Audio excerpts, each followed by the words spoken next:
We kick things off with Aston Villa playing host to Tottenham Hotspurs, and the Villains reached round 4 of the FA Cup with their win over West Ham in what was Graham Potter's debut in the dugout for the Irons.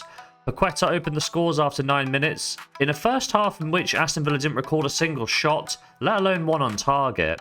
However, Emre worked his magic in the dressing room at half-time, with Aston Villa taking control of the match in the second period, taking 16 shots with 5 of these efforts on target, but most importantly, 2 big goals in a 5-minute span, thanks to Andre Onana and Morgan Rogers, with 2-1 being the final score. They host a Spurs side who really struggled in the previous round away at National League Tamworth.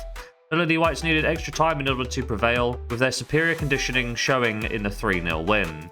Not the best performance for Tottenham Hotspurs, but they have made it into the next round nonetheless. When we look at the head-to-head record, the previous meeting between these sides took place on matchday 10 of the Premier League. Spurs ran out 4-1 winners, overturning a first-half Morgan Rogers goal in order to claim all 3 points. Stats-wise, there was a fair amount of action in the game, with both teams combining for 28 shot attempts, 7 on target, and a combined XG of 4.30.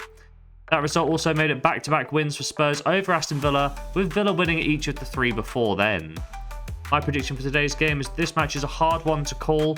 The recent head-to-head would have you backing Spurs, but on the road, in the Cup, days after the Carabao second leg semi-final, no, there's just too many factors there for me to confidently state that they would win. Instead, I'm looking at both teams to score.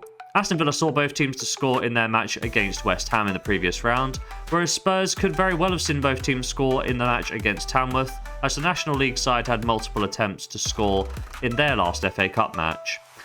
Taking a look at the head-to-head record, the previous meeting between these two sides, as well as 3 of the last 4 Premier League encounters have seen both teams to score. With all of this in mind, I'm going to back both teams to score for a half stake in bet number 1.